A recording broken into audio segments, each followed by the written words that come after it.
पाकिस्तान की फौज पर लाहौर और मुरीदके में तहरीक-ए-लब्बैक पार्टी से जुड़े प्रदर्शनकारियों पर गोली चलाने का आरोप लगाया गया।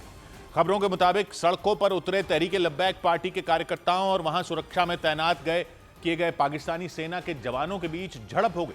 आरोप लगाया गया कि बवाल को काबू में करने के लिए पाकिस्तानी सेना के जवानों ने प्रदर्शनकारियों पर गोलियां चला दी। क्योंकि प्रदर्शनकारियों पर कई जगहों पर बवाल करने और आगजनी करने का आरोप लगाया गया। लाहौर से सामने आई तस्वीरों को देखकर तो ऐसा लगा मानो वहां कोई जंग छिड़ी हो। आसमान में चारों तरफ बस धुआं ही धुआं नजर आया। थोड़ी थोड़ी देर पर वहां गोलियों की तड़तड़ाहट भी सुनाई दी। इसी तरह मुरीदके में भी सड़क जंग का मैदान बनी नजर आई। वहां पाकिस्तानी सेना और तहरीक-ए-लब्बैक पार्टी के कार्यकर्ताओं में झड़प के बाद हालात बेकाबू होते दिखे। मुरीदके की आवाम निकल आई है अब गलियों बाजारों में से। तहरीक-ए-लब्बैक पार्टी ने दावा किया कि सेना की तरफ से की गई गोलीबारी में उसके कई कार्यकर्ताओं की मौत हो गई और दावा किया गया कि उसके कई कार्यकर्ता लापता भी हो गए। इसके बाद भी पाकिस्तान की कट्टरपंथी पार्टी तहरीक-ए-लब्बैक से जुड़े प्रदर्शनकारी किसी भी कीमत पर राजधानी इस्लामाबाद पहुंचने की जिद पर अड़ गए। तहरीक-ए-लब्बैक पार्टी ने अमेरिकी राष्ट्रपति डोनाल्ड ट्रंप के गाजा पीस प्लान के विरोध में 9 अक्टूबर से पाकिस्तान के अलग अलग शहरों में विरोध प्रदर्शन शुरू कर दिए थे। प्रदर्शनकारियों ने समझौते के इस प्लान को इजरायल को फायदा पहुंचाने वाला और फिलिस्तीन के साथ धोखा बताया और इसी का विरोध उन्होंने शुरू कर दिया। तहरीक-ए-लब्बैक पार्टी के मुताबिक ट्रंप के इस प्लान में शहबाज शरीफ और आसिम मुनीर ने साथ देकर फिलिस्तीनियों के पीठ में छुरा घोंपने का काम किया। लाहौर और मुरीदके में भयानक हिंसा के बाद भी प्रदर्शनकारी इस्लामाबाद जाने की जिद पर अड़ गए। हालांकि प्रदर्शनकारियों को पुलिस और पाकिस्तानी सेना के जवानों ने रास्ते में ही रोक दिया। तहरीक-ए-लब्बैक पार्टी का यह प्रदर्शन पाकिस्तान सरकार पर इजरायल के सामने झुकने और फिलिस्तीन के मुद्दे पर धोखा देने के आरोपों को लगाते हुए शुरू हुआ था। देखते ही देखते प्रदर्शन की आग में पाकिस्तान के कई शहर जल उठे और इस भयानक प्रदर्शन का सबसे ज्यादा असर पाकिस्तान के लाहौर और मुरीदके में दिखाई दिया। मुरीदके की सड़कों पर पाकिस्तानी सेना और तहरीक-ए-लब्बैक पार्टी के कार्यकर्ता आमने सामने आ गए। खबरों के मुताबिक कुछ जगहों पर तो प्रदर्शनकारियों ने वहां की पुलिस और पाकिस्तानी सेना के जवानों पर भी हमले कर दिए और उन्हें रोकने के लिए सड़कों पर लगाई गई गाड़ियों को आग के हवाले कर दिया। अभी भी अगर आप लोग खामोश रहे, अंदर बैठे रहे, बहुत शर्म का मकाम होगा आपके लिए। तहरीक-ए-लब्बैक पार्टी के कार्यकर्ताओं को रोकने के लिए पुलिस ने कई जगह कचरा उठाने वाली गाड़ियों को सड़कों के बीचों बीच लगा दिया था, लेकिन प्रदर्शनकारियों ने गुस्से में उन गाड़ियों को पेट्रोल डालकर फूंक दिया। मुरीदके की सड़कों पर प्रदर्शनकारियों ने ऐसा कोहराम मचाया कि शहबाज शरीफ की सांसें अटक गईं। उन्होंने हालात संभालने के लिए सेना को उतार दिया, लेकिन इस्लामाबाद की तरफ आगे बढ़ने की कोशिश कर रहे प्रदर्शनकारी पाकिस्तानी सेना के जवानों से भी बढ़ गए। उधर अफगानिस्तान और पाकिस्तान के बीच चल रही जंग भी भीषण हो गई, क्योंकि अफगानिस्तान ने दावा किया कि उसकी सेना ने झड़प के दौरान 58 पाकिस्तानी सैनिकों को मार गिराया, जबकि पाकिस्तान की तरफ से बताया गया कि झड़प में उसके 25 सैनिक मारे गए। अफगानिस्तान और पाकिस्तान के बीच जंग तब शुरू हुई जब 9 अक्टूबर को पाकिस्तान ने काबुल पर एयर स्ट्राइक कर दी थी और आतंकी संगठन टीटीपी यानी तहरीक-ए-तालिबान पाकिस्तान के कई ठिकानों को ध्वस्त करने का दावा किया था। काबुल में हुए हमले के 2 दिन बाद अफगानिस्तान की सेना ने खैबर पख्तूनख्वा प्रांत में मौजूद पाकिस्तान की सैन्य चौकियों पर हमला कर दिया।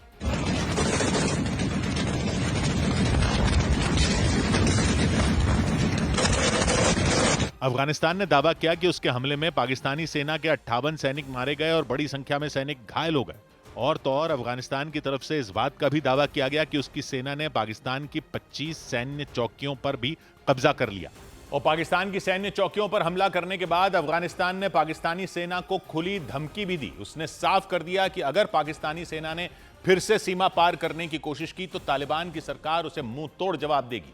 इसके बाद पाकिस्तान की तरफ से अफगानिस्तान की सेना के साथ हुई झड़प की जानकारी दी गई और पाकिस्तान ने दावा किया कि अफगानिस्तान की सीमा पर हुई झड़प में उसके सिर्फ 25 सैनिकों की मौत हुई, लेकिन पाकिस्तान की तरफ से इस बात की जानकारी दी गई कि हमले के दौरान उसके सैनिकों ने तालिबान के 200 से ज्यादा लड़ाकों को मार गिराया।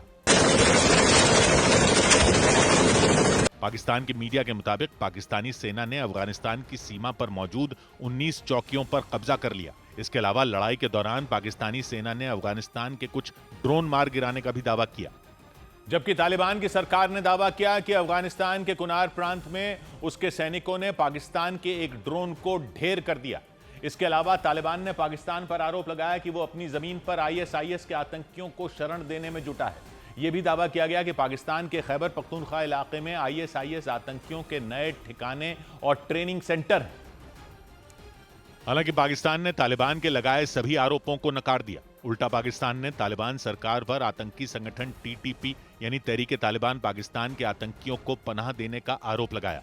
पाकिस्तान के मुताबिक काबुल में एयर स्ट्राइक TTP के ठिकानों को ध्वस्त करने के लिए की गई थी। पाकिस्तान ने दावा किया था कि उसे TTP के सरगना के काबुल में छिपे होने की जानकारी मिली थी और उसी वजह से TTP के ठिकानों पर बम गिराए गए थे, लेकिन उसे यह पता नहीं था कि अफगानिस्तान भी उस पर जवाबी हमला कर देगा।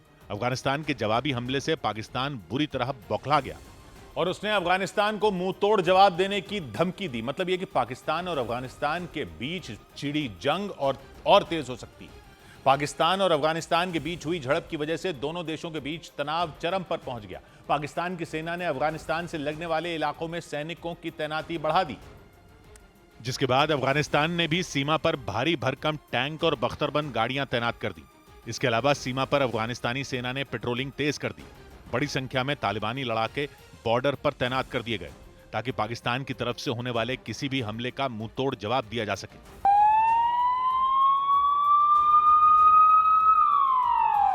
अफगानिस्तान और पाकिस्तान के बीच छिड़ी जंग पर सऊदी अरब ने चिंता जताई।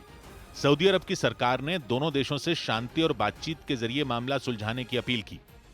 इधर IRCTC घोटाला केस में लालू यादव की मुश्किलें बढ़ गईं। दिल्ली की राउज एवेन्यू कोर्ट ने बिहार के पूर्व मुख्यमंत्री लालू यादव, उनकी पत्नी राबड़ी देवी और छोटे बेटे तेजस्वी यादव को IRCTC घोटाला केस में आरोपी माना। मतलब अब तीनों के खिलाफ केस चलेगा। उन पर आरोप है कि लालू यादव की जानकारी में टेंडर घोटाले की पूरी साजिश रची गई। उत्तर प्रदेश के मथुरा में सोने की लगातार बढ़ती कीमतों पर बीजेपी की नेता साध्वी प्राची ने विवादास्पद बयान दे दिया। उन्होंने लोगों से दिवाली और धनतेरस पर सोने के साथ लोहा और पीतल खरीदने की भी अपील की। हमारी बेटियों के साथ में कोई गलत सोचे तो उसके लिए उसका इलाज लोहा और पीतल खरीद के रख लेना। राजस्थान की राजधानी जयपुर में खाद्य सुरक्षा विभाग टीम ने एक दुकान पर छापा मारकर नकली घी के आधे किलो और 1 किलो के 51 पैकेट जब्त कर लिए। छापेमारी के बाद अधिकारियों ने नकली घी के सैंपल जांच के लिए भेज दिए। उधर बिहार के बेतिया में उस वक्त हाहाकार मच गया जब एक मिठाई की दुकान में आग लग गई और फिर उस दुकान में रखे गैस सिलेंडर एक एक करके फटने शुरू हो गए। इसके बाद वहां के हालात बेकाबू हो गए। लोग जान बचाने के लिए वहां से भाग खड़े हुए। देखते ही देखते आसपास की कई दुकानों में आग फैल गई।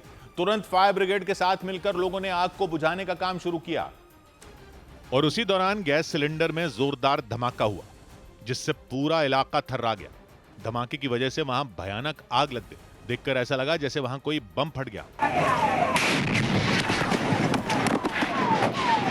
धमाका इतना तेज था कि वहां मौजूद कुछ लोग उड़ते हुए कई फीट दूर जा गिरे। कुछ लोग बुरी तरह झुलस गए जिन्हें अस्पताल में भर्ती कराया गया। हादसा बेतिया के मझौलिया नाम के गांव में हुआ। वहां मिठाई की दुकान में अचानक आग लग गई। इसके बाद दुकान में रखे 3 गैस सिलेंडर एक एक करके फट गए जिससे वहां अफरा तफरी मच गई। इधर देश भर में आवारा कुत्तों के हमलों से जुड़ी खबरों के बीच छत्तीसगढ़ के जशपुर में एक पालतू कुत्ते से परेशान होकर गांव के लोगों ने कुत्ते की मालकिन पर हमला कर दिया। गांव के लोगों ने महिला पर थप्पड़ और डंडे बरसाए। कुत्ते के काटने पर बवाल पत्थलगांव थाना क्षेत्र के दीवानपुर गांव में हुआ। बवाल की खबर मिलने पर पहुंची पुलिस की टीम भी उस महिला के लोगों के गुस्से से बचाने में नाकाम रही, क्योंकि पुलिस की सुरक्षा के बावजूद गांव की कुछ महिलाएं कुत्ते की मालकिन पर लाठियां बरसाती और उन्हें थप्पड़ मारती दिखी।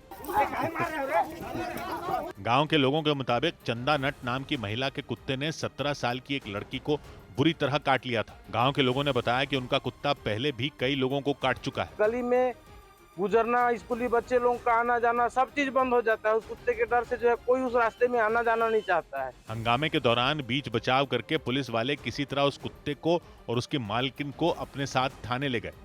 और मुंबई में एक आवारा कुत्ते के एक महिला पर हमले का डरा देने वाला मामला सामने आया। मुंबई के बोरीवली पश्चिम इलाके में एक महिला पर आवारा कुत्ते ने अचानक हमला कर दिया। वो महिला सड़क से कहीं जा रही थी। उसी दौरान वो कुत्ता पीछे से उन पर झपट पड़ा और उन्हें जमीन पर गिरा दिया। अचानक हुए हमले से वो महिला बुरी तरह डर गई। कुत्ते ने उनके बाएं पैर को अपने जबड़ों में दबोच लिया। महिला के जमीन पर गिरने के बाद भी कुत्ते ने उन्हें नहीं छोड़ा। पास में ही मोबाइल फोन पर बातचीत कर रहे एक व्यक्ति महिला को बचाने के लिए दौड़ पड़े। उनके दौड़ते ही कुत्ते ने महिला के पैर तो छोड़ दिए, लेकिन वो उन पर भी झपटने की कोशिश करता दिखा।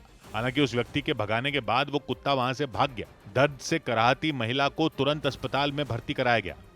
और मुंबई की तरह गुजरात के मोरबी में भी एक आवारा कुत्ते के हमले में कई लोगों के घायल होने से दहशत मच गई। बताया गया कि आवारा कुत्ते ने एक हाउसिंग सोसाइटी में रहने वाले 6 लोगों को कुछ ही घंटों के अंदर काट लिया। कुत्ते के हमले में घायल लोगों के घर वालों के मुताबिक हमला कर रहा कुत्ता रेबीज से संक्रमित है। यानी लोगों के मुताबिक रेबीज से संक्रमित कुत्ते ने रामश्याम पार्क नाम की हाउसिंग सोसाइटी में दहशत मचाकर रख दी।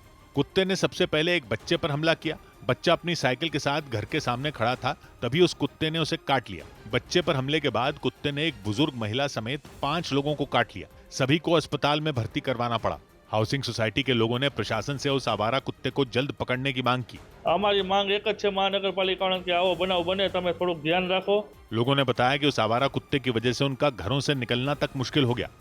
इधर उत्तर प्रदेश के बहराइच में कई हमलों के बाद प्रशासन ने भेड़िए को ढूंढने में अपनी पूरी ताकत लगा दी। वन विभाग की टीम ने पूरे इलाके की घेरेबंदी कर तलाश तेज कर दी। साथ ही आसमान से ड्रोन कैमरे से भी निगरानी करनी शुरू कर दी गई। और उसका नतीजा यह हुआ कि उस ड्रोन कैमरे में एक भेड़िया भागता नजर आया। वो भेड़िया जंगल की तरफ जा रहा था। जानकारी मिलते ही वन विभाग की टीम ने जंगल की घेरेबंदी कर ली। इसके बाद उस भेड़िए को गोली भी मारी गई, लेकिन इसके बावजूद वो भेड़िया वहां से भाग निकला। इसके बाद दोबारा जंगल को घेर कर उसकी तलाश तेज कर दी गई। गांव वालों के मुताबिक भेड़िया अलग अलग इलाकों में लोगों को निशाना बना रहा है। भेड़िया जिन जिन मजरों में पहले एक्टिव था, अब उन मजरों को छोड़ करके जिन मजरों में कभी हमला नहीं हुआ था, वहां पर मासूमों को अपना शिकार बना रहा है। और उसकी वजह से लोग डर के साए में जीने को मजबूर हो गए। और इसीलिए वन विभाग की टीम के साथ ही गांव वाले भी उस भेड़िए को ढूंढने में जुट गए। गांव वालों के मुताबिक बहराइच के कैसरगंज में 2 भेड़िए घूम रहे हैं। उन भेड़ियों ने पिछले कुछ दिनों में अचानक हमले तेज कर दिए। बाद 5 लोगों पर हमला कर दिया। इसके बाद पूरे इलाके में दहशत फैल गई। वन विभाग की टीम के साथ ही बड़ी संख्या में पुलिस भी वहां तैनात कर दी गई। इसके अलावा भेड़िए समेत दूसरे जंगली जानवरों के हमले में घायल हुए लोगों के इलाज के लिए कैंप भी लगा दिया गया। भेड़िया ग्रस्त लोग हों और जो पीड़ित हों उनको यहाँ लाया जाए। और तमाम जो कैंप है यहाँ पर देखिए अधिकारी और कर्मचारी यहाँ पर मौजूद हैं। गांव वालों के मुताबिक भेड़ियों ने पिछले कुछ दिनों में 5 बच्चों समेत एक महिला पर हमला कर दिया। उनमें एक बच्ची की हालत तो इतनी बिगड़ गई कि उसे लखनऊ रेफर कर दिया गया। इधर बरेली में मौलाना तौकीर रजा ने 35 साल पहले बैंक से लिया गया लोन जमा कर दिया। बरेली में बवाल के मुख्य आरोपी तौकीर रजा ने बदायूं के बैंक में लोन का 30,522 रुपए का बकाया जमा करवा दिया। उन्होंने 1997 में खाद और बीज के लिए जिला सहकारी बैंक से 5,000 रुपए का लोन लिया था, लेकिन कई नोटिस मिलने के बाद भी जमा नहीं किया और इस वजह से लोन की राशि ब्याज समेत 30,000 रुपए से ऊपर पहुंच गई। उत्तर प्रदेश के आजमगढ़ में एक व्यक्ति पर आरोप लगा कि उन्होंने हिंदू समुदाय के कई लोगों का धर्म बदलवा दिया। दावा किया गया कि भूत प्रेत झाड़ने के नाम पर वो लोगों को बुलाते थे और फिर उन पर ईसाई धर्म अपनाने के लिए दबाव डालते थे। इस मामले में पुलिस ने 6 लोगों को हिरासत में ले लिया। लोकसभा चुनाव में बेंगलुरु सेंट्रल सीट पर कथित हेराफेरी की एसआईटी जांच की याचिका सुप्रीम कोर्ट ने खारिज कर दी। कोर्ट ने याचिकाकर्ता को इस मामले में चुनाव आयोग के सामने अपील करने का सुझाव दिया। कुछ दिन पहले कांग्रेस नेता राहुल गांधी ने मतदाता सूची में हेरफेर के आरोप लगाए थे। उधर उत्तराखंड के हरिद्वार में किसी मामूली बात पर भड़के एक बुजुर्ग ने एक बच्चे पर ईंट से हमला कर दिया। जानकारी के मुताबिक कुछ बच्चे उनके मकान के सामने खेल रहे थे, तभी मजाक में बच्चों ने उनके मकान की डोरबेल बजाई और वहां से भाग निकले। और दावा किया गया कि इसी बात पर भड़के बुजुर्ग ने उनमें एक बच्चे के सिर पर ईंट फेंक दी। वो बुजुर्ग उस बच्चे के मकान का गेट खोलने की कोशिश करते दिखे। उनकी आवाज सुनकर वो बच्चा दौड़ते हुए बाहर आया। जैसे ही वो बच्चा गेट के पास पहुंचा, उन्होंने ऊपर से ईंट फेंक दी। वो ईंट सीधे उस बच्चे के सिर पर जाकर लगी। वो रोते हुए अंदर चला गया। कुछ सेकंड बाद वो अपनी मां के साथ बाहर आया। इसके बाद उसकी मां और बुजुर्ग के बीच काफी देर तक बहस हुई। जानकारी के मुताबिक बच्चों ने खेल खेल में बुजुर्ग के मकान की डोरबेल बजा दी थी। इसके बाद वो लाठी लेकर उन बच्चों के पीछे दौड़ पड़े। इधर दिल्ली के नजदीक उत्तर प्रदेश के गाजियाबाद में बाइक सवार बदमाश घर के बाहर खड़ी एक महिला के साथ लूटपाट कर फरार हो गए। वो महिला घर के बाहर पौधों को पानी दे रही थी और उसी दौरान बाइक से आए बदमाशों ने उनकी सोने की चेन खींच ली। महिला ने शोर मचाते हुए कुछ दूर तक उनका पीछा भी किया, लेकिन तब तक बदमाश वहां से भाग निकले। लेकिन दिन दहाड़े महिला से लूटपाट की इस घटना के बाद वहां सनसनी मच गई। घटना तब हुई जब इंदिरापुरम थाना इलाके में रहने वाली वो महिला सुबह के वक्त अपने घर के बाहर पौधों को पानी दे रही थी। तभी काले रंग की बाइक से 2 बदमाश उनके पास पहुंचे। चेहरा छिपाने के लिए दोनों ने हेलमेट पहन रखे थे। इससे पहले कि महिला कुछ समझ पाती, बाइक के पीछे बैठे बदमाश ने उनकी चेन उड़ा ली। महिला ने शोर मचाते हुए थोड़ी दूर तक उनका पीछा भी किया, लेकिन पलक झपकते ही दोनों बदमाश वहां से भाग निकले। उधर उत्तर प्रदेश के बरेली में नगर निगम के बुलडोजर एक्शन को और नोटिस दिए जाने के बाद दहशत मच गई। मुस्लिम समुदाय के लोगों ने मुख्यमंत्री योगी आदित्यनाथ से मदद की गुहार लगानी शुरू कर दी। नोटिस मिलने के बाद उन लोगों ने माफी मांगी और घरों पर बुलडोजर न चलाने की अपील की। और इतना ही नहीं, हाथों में नगर निगम का नोटिस लेकर उन लोगों ने आई लव योगी के नारे लगाने शुरू कर दिए। बरेली नगर निगम ने 27 परिवारों को 15 दिन के अंदर मकान खाली करने का नोटिस दिया था। नगर निगम के मुताबिक इन परिवारों ने सरकारी जमीन पर कब्जा करके अपने मकान बनवाए थे। बुलडोजर एक्शन का नोटिस मिलते ही वहां हड़कंप मच गया। मुस्लिम परिवारों की महिलाओं ने माफी मांगते हुए मदद की गुहार लगानी शुरू कर दी। 26 सितंबर को भड़की हिंसा के बाद बरेली में पुलिस प्रशासन ने उपद्रव में शामिल लोगों के खिलाफ सख्ती बरतनी शुरू कर दी थी। उसी के तहत नगर निगम ने जांच की और सरकारी जमीन पर कब्जे को लेकर 27 परिवारों को नोटिस भेज दिया। इस बीच उत्तर प्रदेश के बागपत में एक मस्जिद के मौलाना की पत्नी और उनकी 2 बेटियों की हत्या का आरोप 2 लड़कों पर लगाया गया। ट्रिपल मर्डर की वारदात दोघट इलाके के गंगनौली गांव की रही। पुलिस के मुताबिक हत्या के आरोपी दोनों लड़के मस्जिद में ही मौलाना के यहां पढ़ाई करते थे। दावा किया गया कि पढ़ाई के दौरान लगाई गई डांट से वो नाराज थे और उन्होंने मौलाना से इसका बदला लेने की ठान ली। पुलिस ने बताया कि 11 अक्टूबर को पढ़ाई के दौरान मौलाना ने उन छात्रों को किसी बात पर डांट लगाई थी। इसके बाद दोनों ने इसका बदला लेने के लिए मौलाना के परिवार पर हमला कर दिया। उन्होंने मौलाना की पत्नी और 2 बेटियों को मौत के घाट उतार दिया। दोपहर 1 बजे के आसपास तब इन्होंने इस घटना को अंजाम दिया और अंजाम देने के बाद वहां से वो फरार हो गए। पुलिस ने बताया कि वारदात के समय मौलाना मस्जिद में नहीं थे, वो किसी काम से सहारनपुर गए थे। ट्रिपल मर्डर की इस वारदात के बाद पूरे इलाके में सनसनी फैल गई। पुलिस के वहां पहुंचने पर लोगों ने हंगामा शुरू कर दिया। उधर राजस्थान के डीडवाना कुचामन में होटल कारोबारी की हत्या के मामले में गिरफ्तार किए गए 7 आरोपियों का पुलिस ने सड़क पर जुलूस निकाला। इस दौरान सड़क पर लोगों की भारी भीड़ जुट गई। लोगों ने पुलिस और प्रशासन के समर्थन में नारे भी लगाए। इसी महीने की 7 तारीख को रमेश रुलानिया नाम के कारोबारी की जिम में कसरत करने के दौरान गोली मारकर हत्या कर दी गई थी। लेकिन शूटर ने जिस तरह से जिम में घुसकर उन्हें गोली मारी थी, उससे पूरे शहर में दहशत मच गई थी। बाद में कारोबारी की हत्या के आरोप में पुलिस ने 7 लोगों को गिरफ्तार कर लिया। इसके बाद पुलिस ने सभी आरोपियों की सड़क पर परेड निकाली। इस दौरान सड़क के दोनों तरफ भीड़ जमा हो गई और लोगों ने पुलिस और प्रशासन के समर्थन में नारे लगाने शुरू कर दिए।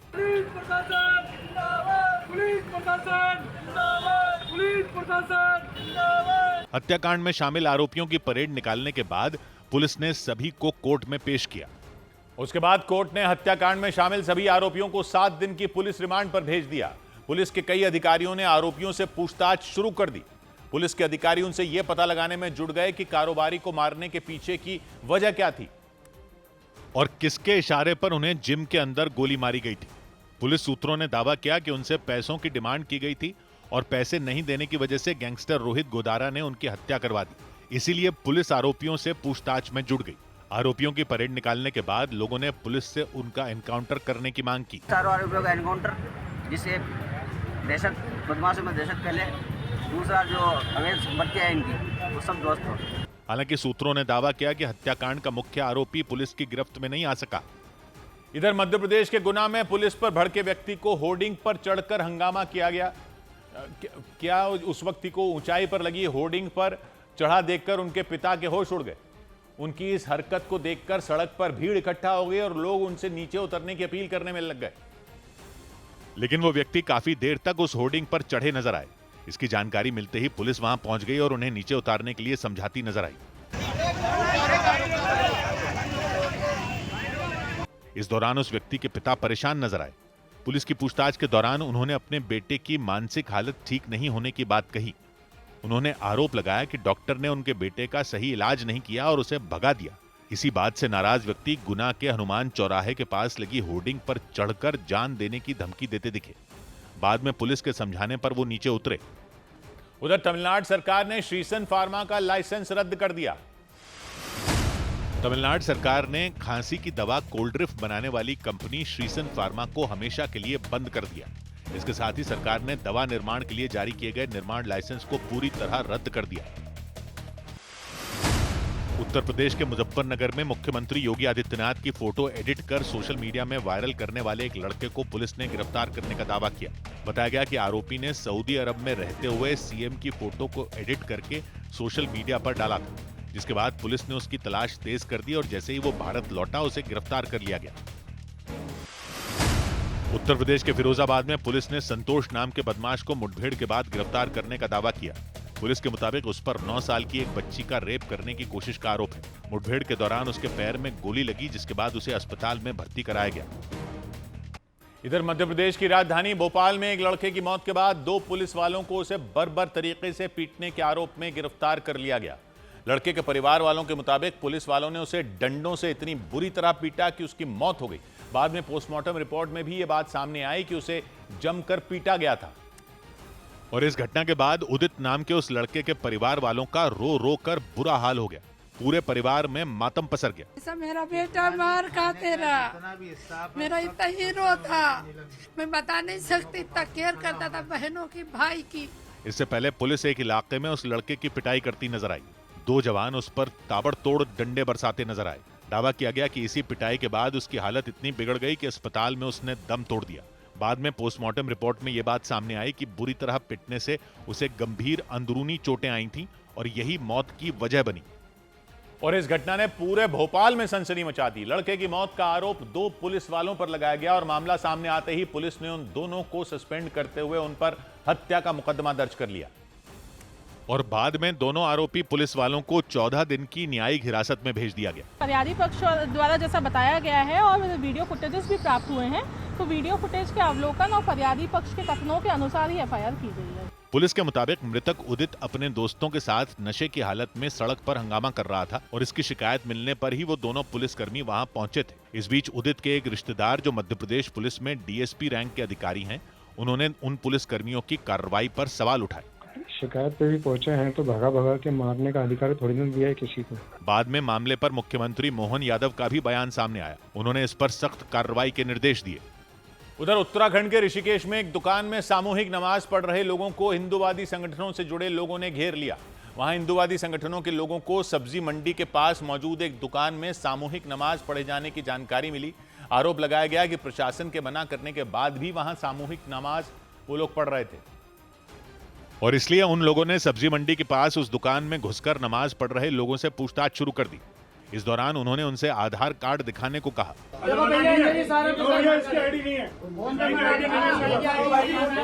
वहां हिंदूवादी संगठनों से जुड़े लोगों ने आरोप लगाया कि प्रशासन के मना करने के बाद भी वहां शहर के बाहर से आए लोगों को सामूहिक नमाज पढ़ाई जाती है, इसलिए उन लोगों ने आधार कार्ड देखने के बाद उन्हें वहां सामूहिक नमाज नहीं पढ़वाने की चेतावनी दी। इधर उत्तर प्रदेश के मेरठ की चौधरी चरण सिंह यूनिवर्सिटी के हॉस्टल में पेट्रोल बम फोड़े जाने पर बवाल मच गया। आरोप लगा कि कुछ छात्रों ने पटाखों के साथ ही पेट्रोल बम भी फोड़ दिए। इसके बाद हॉस्टल के 200 छात्रों के खिलाफ नोटिस जारी कर दिया गया क्योंकि उन पर हॉस्टल में पेट्रोल बम फोड़ने का आरोप लगा। वहां मौजूद एक छात्र ने एक बम में आग लगाई और फिर हवा में उछाल दिया। ये देखते ही छात्रों ने जोर जोर से चिल्लाना शुरू कर दिया। चौधरी चरण सिंह यूनिवर्सिटी के पंडित दीनदयाल उपाध्याय हॉस्टल में मौजूद कई और छात्रों ने भी पटाखों के साथ जमकर पेट्रोल बम फोड़े। इसकी वजह से उस हॉस्टल में धुआं हो गया। इस घटना के सामने आने के बाद सीसीटीवी वीडियो की मदद से आरोपी छात्रों की पहचान की गई। इसके बाद उस हॉस्टल के 200 छात्रों को नोटिस जारी कर उनसे जवाब मांगा गया। उधर महाराष्ट्र के सांगली में 1 करोड़ रुपए के नकली नोट मिलने से हड़कंप मच गया। सूत्रों के मुताबिक सांगली पुलिस को चाय की एक दुकान में नकली नोट बनाने की जानकारी मिली थी। इसके बाद पुलिस की एक टीम ने वहां छापेमारी की और नकली नोट बनाने के आरोप में 5 लोगों को गिरफ्तार कर लिया और उसके बाद पुलिस ने 1 करोड़ रुपए के नकली नोटों को जब्त कर लिया। इस दौरान पुलिस ने 500 और 200 के उन नकली नोटों के अलावा नोट बनाने वाली मशीन और कागज को भी अपने कब्जे में ले लिया। महाराष्ट्र के सांगली में फर्जी नोट बनाने के आरोप में पुलिस ने 5 लोगों को गिरफ्तार कर लिया। सभी आरोपियों को हमने ऑनरेबल कोर्ट के सामने जब प्रोड्यूस किया तो कोर्ट ने भी इनको पुलिस कस्टडी दी है। पुलिस ने नकली नोट बनाने के आरोप में गिरफ्तार किए गए लोगों में एक पुलिसकर्मी के भी शामिल होने का दावा किया और इसलिए पुलिस ने फर्जी नोट बनाने के आरोप में उस पुलिसकर्मी को भी गिरफ्तार कर लिया। पुलिस ने नकली नोट बनाने वाले गिरोह का पर्दाफाश करने का दावा करते हुए उन आरोपियों से पूछताछ शुरू कर दी। इस गिरोह में कुछ और लोगों के भी शामिल होने का दावा किया गया। क्योंकि पुलिस को यह जानकारी मिली कि वो आरोपी त्योहार के दौरान उन नकली नोटों की मुंबई और आसपास के इलाकों में सप्लाई करने वाले थे। पुलिस के मुताबिक इससे पहले कि वो आरोपी 500 और 200 के उन नोटों के बंडल बनाकर मुंबई सप्लाई करते, उन्हें पकड़ लिया गया। इसके बाद पुलिस इस बात की जानकारी इकट्ठा करने में जुट गई कि इस गिरोह में और कितने लोग शामिल हैं और किन किन इलाकों में नकली नोटों को भेजा जा रहा था। इधर मध्य प्रदेश के दमोह में सवाल पूछने वाले को पीटने वाली टीचर पर शिक्षा विभाग ने कार्रवाई करते हुए उन्हें सस्पेंड कर दिया। वहां एक सरकारी स्कूल में कुछ बच्चे क्लास के बाहर घूम रहे थे। इस पर एक व्यक्ति ने उस स्कूल में पढ़ाने वाली उस टीचर से सवाल पूछा तो वो भड़क गई और देखते ही देखते उन्होंने उस व्यक्ति पर चप्पलों की बरसात कर दी और इस दौरान वो टीचर उन्हें लगातार चप्पल मारती नजर आई। उनकी इस हरकत को देखकर आसपास खड़े लोग दंग रह गए। अरे अरे अरे अरे मैडम, हाथ नहीं लगाना। इस दौरान जिस व्यक्ति की वो पिटाई कर रही थी, उन्होंने टीचर को रोकने की कोशिश की, लेकिन वो गुस्से में उन पर एक के बाद एक चप्पल चलाती रही। इस बीच वहां खड़े एक दूसरे व्यक्ति ने भी उनका हाथ पकड़कर उन्हें रोकने की कोशिश की, लेकिन उस टीचर ने उनका हाथ झटक दिया और दोबारा उस व्यक्ति को चप्पल मारने लग गई। उस टीचर की इस हरकत की जानकारी मिलने पर प्रशासन ने कार्रवाई शुरू कर दी। दमोह के जिलाधिकारी ने शिक्षा विभाग को तलब किया और मामले की जांच के बाद उस टीचर को निलंबित कर दिया गया। क्योंकि सवाल पूछे जाने पर उस टीचर ने अपने पैर से चप्पल निकाली और सवाल पूछने वाले की पिटाई कर दी। मैडम, आपके बच्चे क्यों घूम रहे इधर बाहर? बच्चे बाहर क्यों घूम रहे हैं आपके? आप लोगों से बकवास कर रहे हैं ना हम। हैरान कर देने वाला ये मामला दमोह जिले में मौजूद जबेरा ब्लॉक के हिनौती आजम नाम के गांव में हुआ। इस मामले की जानकारी मिलने पर उनके खिलाफ सख्त कार्रवाई हुई। जब ये घटना सामने आई तो मैंने जिला शिक्षा अधिकारी को जांच के निर्देश दिए थे। शिक्षा विभाग की जांच के बाद उस टीचर को सस्पेंड कर दिया गया। इस बीच ताजमहल परिसर में आग लगने से हड़कंप मच गया। उत्तर प्रदेश के आगरा में मौजूद ताजमहल परिसर में शॉर्ट सर्किट से आग लग गई। आग मुख्य गुंबद से 300 मीटर दूर दक्षिणी गेट के पास लगी। अचानक उठी चिंगारी को देखकर लोग दहशत में आ गए। आग की लपटों के साथ काला धुआं भी उठता दिखा। हालांकि तुरंत ही आग पर काबू पा लिया गया। पंजाब सरकार ने सभी सरकारी अस्पतालों में 8 दवाओं के इस्तेमाल और खरीद पर रोक लगा दी। मरीजों को दी गई दवाओं के साइड इफेक्ट सामने आने के बाद यह फैसला लिया गया। उधर पंजाब के मोहाली में एक तेज रफ्तार कार ने 4 लोगों को रौंद दिया। वहां वो कार सड़क से गुजर रही थी और उसी दौरान उसने एक व्यक्ति को जोरदार टक्कर मार दी। इसके बाद वहां अफरा तफरी मच गई। वहां मौजूद लोग गुस्से में उस कार की तरफ बढ़े, लेकिन भागने की कोशिश में उस कार सवार ने 3 और लोगों को टक्कर मार दी, क्योंकि इससे पहले उस तेज रफ्तार कार ने सड़क किनारे खड़े एक व्यक्ति को टक्कर मार दी। उससे वो जमीन पर गिर गए। सड़क की दूसरी तरफ खड़े व्यक्ति उन्हें उठाने के लिए दौड़े। इस बीच कुछ लोगों ने उस सफेद कार को घेर लिया। इसके बाद वो कार भागने की कोशिश में पीछे आई। इससे आसपास खड़े लोग घबरा गए। इस दौरान उसने 3 और लोगों को धक्का दे दिया। इससे वो भी घायल हो गए। इसके बाद सड़क पर मौजूद लोग भड़क गए और वो कार सवार को पकड़ने के लिए दौड़ते दिखे। बाद में कार सवार को पुलिस के हवाले कर दिया गया। इस बीच मध्य प्रदेश के धार में छेड़छाड़ की घटना का दावा करते हुए 2 पक्ष आपस में भिड़ गए। वहां एक महिला से छेड़खानी की जानकारी मिलने पर हिंसा भड़क गई। वहां कुछ लोगों ने बीच सड़क पर आरोपियों की पिटाई शुरू कर दी। इस दौरान वो डंडे से उनकी पिटाई करने लग गए, लेकिन देखते ही देखते बात बढ़ गई और दूसरे पक्ष के लोग भी मारपीट पर उतर आए। और इस दौरान कुछ लोग एक मोटरसाइकिल पर सवार 2 लड़कों की पिटाई करते दिखे। उन्होंने पीछे बैठे लड़के को थप्पड़ मारना शुरू कर दिया। इस दौरान एक व्यक्ति ने मोटरसाइकिल पर आगे बैठे लड़के का हाथ पकड़ लिया। इसके बाद उन लोगों ने पीछे बैठे लड़के की जमकर पिटाई की। इस बीच दूसरा लड़का अपनी मोटरसाइकिल से उतरा और अपना हाथ छुड़ाकर उसे बचाता दिखा, लेकिन उन लोगों ने उस पर भी हमला कर दिया। उन लोगों ने उसे एक के बाद एक कई थप्पड़ जड़े। इस बीच एक व्यक्ति डंडे से हमला करते नजर आए। उधर मारपीट की जानकारी मिलने पर पुलिस भी वहां पहुंच गई। पुलिस के पहुंचने पर हंगामा कर रहे लोग शांत हो गए। इसके बाद पुलिस ने मारपीट के आरोप में 15 लोगों के खिलाफ शिकायत दर्ज कर ली और मामले की जांच में जुट गई, क्योंकि वो लोग काफी देर तक मारपीट करते दिखे। इस बीच वहां खड़ी एक महिला उनमें एक लड़के की शर्ट पकड़कर उसे मारती नजर आई। इस दौरान वहां मौजूद लोगों ने दूसरे लड़के को डंडे से मारने की कोशिश की तो वो जान बचाने के लिए दुकान में भागता दिखा। इस दौरान दूसरे पक्ष के लोग उस लड़के को बचाने के लिए उस महिला से बहस करते दिखाई दिए। डरा देने वाली मारपीट धार के अमझेरा नाम के गांव में हुई। मारपीट के दौरान कई लोग घायल हो गए। इसके बाद 15 लोगों के खिलाफ शिकायत दर्ज कर ली गई। उधर गुजरात के बोटाद में किसानों की महापंचायत के दौरान भारी हंगामा हो गया। ये महापंचायत आम आदमी पार्टी ने बुलाई थी, लेकिन पुलिस ने दावा किया कि इसके लिए प्रशासन से मंजूरी नहीं ली गई थी। और इसके बाद जैसे ही पुलिस महापंचायत में शामिल लोगों को हटाने के लिए पहुंची, वो भड़क गए। गुस्साए लोगों ने पुलिस की गाड़ियों पर ही पथराव शुरू कर दिया।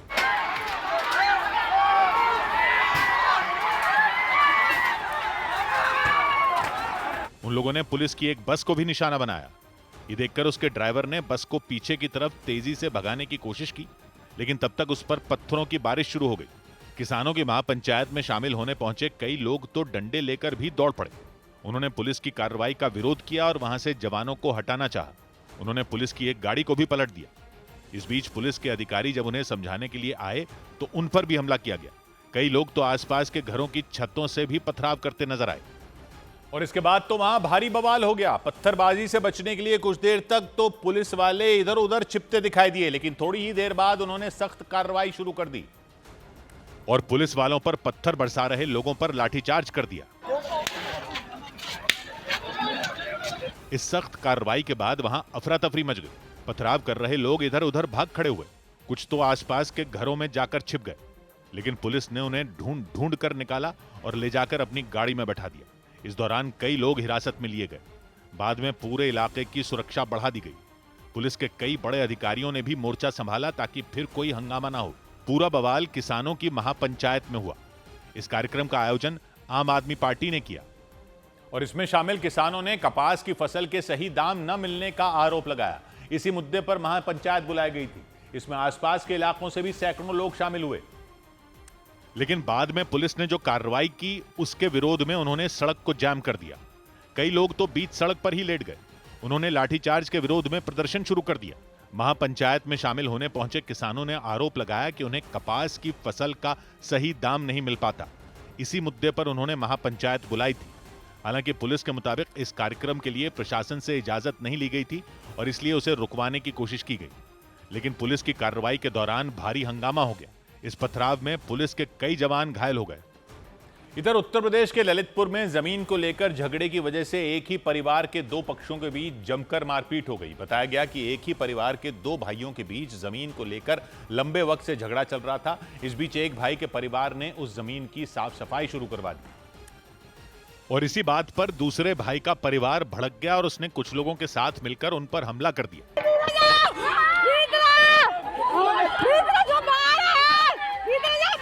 इसके बाद तो दोनों भाइयों के परिवारों के बीच जंग की स्थिति बन गई। उन्होंने एक दूसरे पर लात और मुक्के बरसाने शुरू कर दिए। मारपीट के दौरान कुछ लोगों के हाथ में डंडे भी नजर आए। यही नहीं, परिवार के एक बुजुर्ग भी डंडे से हमला करते दिखे। हालांकि कुछ महिलाओं ने बीच बचाव की कोशिश की, लेकिन मारपीट कर रहे लोगों पर तो जैसे खून सवार हो गया था। उन्होंने उन लोगों को पीटना जारी रखा और मारपीट के दौरान उन्होंने महिलाओं पर भी हमला कर दिया। इसके साथ ही हमलावरों ने वहां खड़ी एक मोटरसाइकिल तोड़ दी और एक ट्रैक्टर को भी नुकसान पहुंचाया। पूरा बवाल दोनों भाइयों के घर के सामने ही हुआ और कुछ ही देर में वहां के हालात इतने बिगड़ गए कि पुलिस को बुलाने की नौबत आ गई।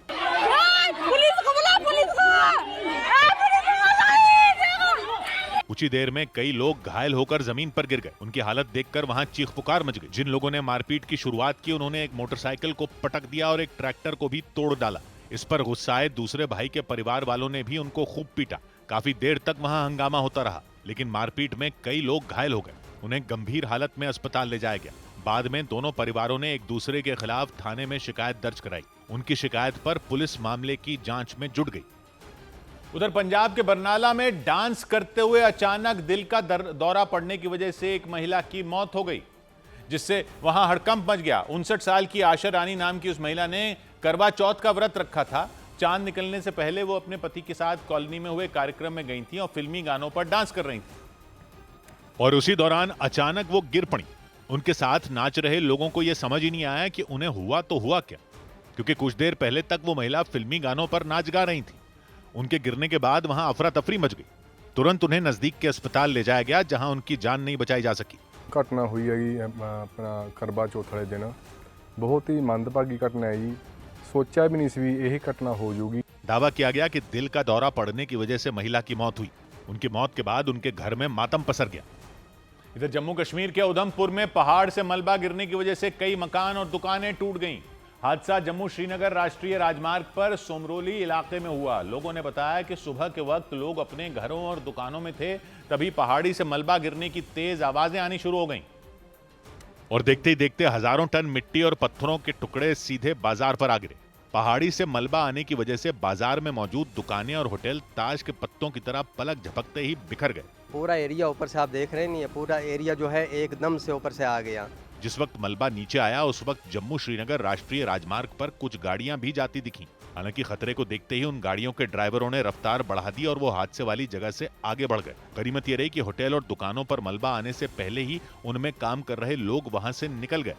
बाद में प्रशासन ने मिट्टी खोदने वाली मशीन लगाकर मलबा हटाने का काम शुरू करा दिया।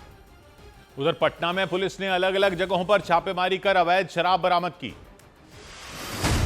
बिहार के पटना में पुलिस ने अलग अलग जगहों पर छापेमारी कर शराब और नशीले पदार्थ बरामद किए। पिछले 24 घंटे में पुलिस ने इससे जुड़े 7 मामले दर्ज किए और 8 लोगों को गिरफ्तार कर लिया। उत्तराखंड के केदारनाथ धाम में राष्ट्रीय स्वयंसेवक संघ ने शाखा लगाई और पथ संचलन किया। मंदिर परिसर में स्वयंसेवकों ने व्यायाम, सूर्य नमस्कार, परेड और प्रार्थना की। इधर राजस्थान के जोधपुर में कॉलेज में छात्रों के 2 गुटों के बीच जोरदार मारपीट हो गई। राजस्थान आयुर्वेद यूनिवर्सिटी के कॉलेज के जूनियर छात्रों ने आरोप लगाया कि सीनियर छात्रों ने उनकी रैगिंग की। इन आरोपों के बाद वहां हंगामा खड़ा हो गया और उस कॉलेज के सीनियर और जूनियर छात्र आपस में भिड़ गए। उनके बीच जमकर लात घूंसे चले। इससे पहले कुछ सीनियर छात्रों की एक जूनियर छात्र से बहस होती दिखी।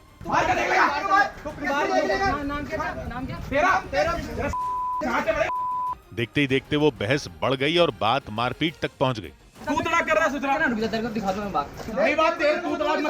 इसके बाद छात्रों के 2 गुटों के बीच जमकर मारपीट हुई। जूनियर छात्रों के मुताबिक वो कैंटीन में खाना खा रहे थे, तभी कुछ सीनियर छात्रों ने वहां आकर उन्हें पीटना शुरू कर दिया। इसके बाद उन्होंने कॉलेज प्रशासन को लिखित शिकायत दी। इस बीच राजस्थान के दौसा में एक कॉलेज के हॉस्टल को शुरू करवाने को लेकर कांग्रेस के छात्र संगठन NSUI के कार्यकर्ताओं ने हंगामा कर दिया। उन कार्यकर्ताओं ने आरोप लगाया कि इस हॉस्टल को बने 10 साल हो गए, वो इमारत जर्जर होनी शुरू हो गई, लेकिन इसके बावजूद उस हॉस्टल को शुरू नहीं किया गया। और इसीलिए उन्होंने पंडित नवल किशोर शर्मा PG कॉलेज के हॉस्टल की इमारत में जमकर हंगामा किया।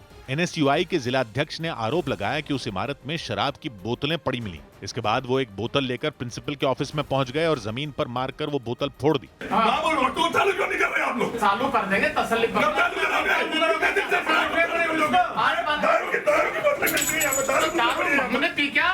काफी देर तक NSUI के कार्यकर्ताओं और प्रिंसिपल के बीच बहस हुई। इसके बाद उन्होंने ज्ञापन फाड़ दिया और प्रिंसिपल की टेबल पर फेंककर बाहर निकल गए। इधर उत्तर प्रदेश के अलीगढ़ में शादी के 2 दिन बाद ही 2 दुल्हनें फरार हो गईं। आरोप लगा कि वो घर से लाखों रुपए और सोने के जेवर लेकर भाग गईं। जानकारी के मुताबिक दोनों दुल्हनें बिहार से आई थीं। उनमें एक की कोर्ट मैरिज हुई थी, जबकि दूसरी दुल्हन की घर में ही शादी करवा दी गई थी। लेकिन 2 दिन बाद ही दोनों दुल्हन गायब हो गईं। इसके बाद दोनों परिवारों ने पुलिस थाने जाकर इसकी शिकायत दर्ज करवाई। वो ऊपर पहली मंजिल से बालकनी में साड़ी की रस्सी बना के नीचे लटका के वो उतर के जा चुकी थी। दावा किया गया कि लुटेरी दुल्हनों का एक बड़ा गिरोह चल रहा है और मनोज गुप्ता नाम का एक व्यक्ति इस गिरोह का सरगना है। पुलिस के मुताबिक दोनों दुल्हनें सोने के 4 कंगन, अंगूठी, मंगलसूत्र और 1 लाख से ज्यादा रुपए कैश लेकर भाग गईं। दोनों दुल्हनें बिहार से आई थीं। 2 दिन पहले दोनों की शादी हुई थी। उन दोनों ने करवा चौथ का व्रत भी किया था, लेकिन अगले ही दिन दोनों फरार हो गईं। इस बीच उत्तर प्रदेश के गोरखपुर में खाद्य विभाग की टीम ने बस स्टैंड पर छापेमारी कर 1000 किलो नकली खोआ बरामद कर लिया, जिसकी कीमत करीब 3 लाख रुपए बताई गई। खाद्य विभाग के अधिकारियों ने नकली खोए के सैंपल जांच के लिए भेज दिए। अधिकारियों के मुताबिक खोआ कानपुर से गोरखपुर मंगवाया गया था और इसकी सूचना मिलने के बाद तुरंत खाद्य विभाग की टीम ने बस स्टैंड पर छापा मारा। छापेमारी के दौरान खाद्य विभाग के अधिकारियों ने वहां खड़ी एक बस से 1000 किलो नकली खोआ बरामद किया। ये खोया जो है लगभग 1000 केजी जो कि बाहर से आया है, उसको जब्त किया गया है। जांच में पता चला कि नकली खोआ गोरखपुर से मंगवाया गया और दिवाली के मौके पर इसे खपाने की तैयारी थी।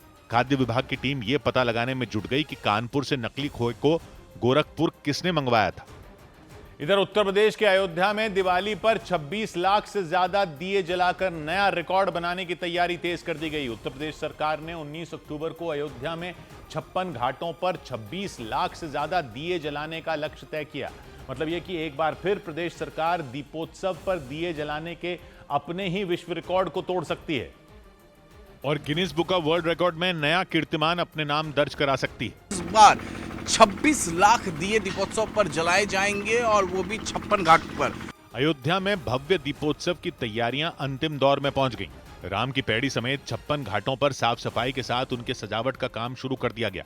इस बार दीपोत्सव पर अद्भुत नजारा अयोध्या में देखने को मिलेगा। इस तरीके से बड़े बड़े 6 दिए जो हैं वो जलाए जाएंगे। दीपोत्सव कार्यक्रम में पहली बार लक्ष्मण किला घाट को शामिल किया गया। वहां भी दियों की सजावट शुरू कर दी गई। और सिर्फ अयोध्या के घाटों को ही नहीं बल्कि दीपोत्सव के लिए राम मंदिर परिसर को भी भव्य तरीके से सजा दिया गया। श्री राम जन्मभूमि तीर्थ क्षेत्र ट्रस्ट के मुताबिक इस बार 1 लाख से ज्यादा दियों से राम मंदिर परिसर को सजाया जाएगा। इनमें 51,000 मोम के दिए रामलला के महल को रोशन करेंगे। बाकी के दीपक मंदिर के गर्भगृह से लेकर परकोटे पर जलाए जाएंगे। मतलब दीपोत्सव पर एक बार फिर राम मंदिर समेत पूरी अयोध्या को रोशनी से जगमगाने की पूरी तैयारी कर ली गई। राम जन्मभूमि पर जो है लाखों दिए जगमगाएंगे। इसको सुसज्जित किया जा रहा है, फूलों से सुसज्जित किया जाएगा। राम मंदिर के पत्थरों को तेल के दाग से बचाने के लिए श्री राम जन्मभूमि तीर्थ क्षेत्र ट्रस्ट ने खास तरह के लैंप नुमा दिए बनवा लिए, जिनमें देसी घी से जोत जलाई जाएगी। बाहरी एरिया में जहाँ पत्थर के काम नहीं है वहाँ तेल के दीपक जलाए जाएंगे। श्री राम जन्मभूमि तीर्थ क्षेत्र ट्रस्ट ने बताया कि 19 अक्टूबर यानी दीपोत्सव के दिन और इसके बाद दिवाली पर राम मंदिर दियों से जगमगाएगा। इधर मुरादाबाद में क्रिकेट मैच के दौरान एक खिलाड़ी को हार्ट अटैक आ गया।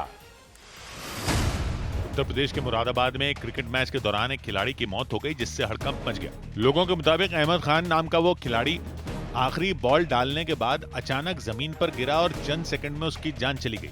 दावा किया गया कि दिल का दौरा पड़ने की वजह से उसकी मौत हुई। मध्य प्रदेश के इंदौर में एक पेट्रोल पंप पर कार में पेट्रोल डलवा रहे एक व्यक्ति को हार्ट अटैक आ गया। दिल का दौरा पड़ते ही वो बेसुध होकर गिर पड़े। पेट्रोल पंप के कर्मचारियों ने उन्हें उठाकर अस्पताल पहुंचाया, लेकिन तब तक उनकी जान जा चुकी थी। उधर इजरायली बंधकों की रिहाई के बाद अमेरिकी राष्ट्रपति डोनाल्ड ट्रंप ने जंग खत्म होने का ऐलान कर दिया। इजरायल और हमास के बीच हुई कैदियों की अदला बदली के दौरान राष्ट्रपति डोनाल्ड ट्रंप इजरायल पहुंचे। वहां इजरायल की संसद में उन्होंने भाषण दिया और इसके बाद वो मिस्र में होने वाली समिट के लिए रवाना हो गए। लेकिन इससे पहले ट्रंप ने ऐलान किया कि इजरायल और हमास के बीच जारी जंग खत्म हो चुकी है।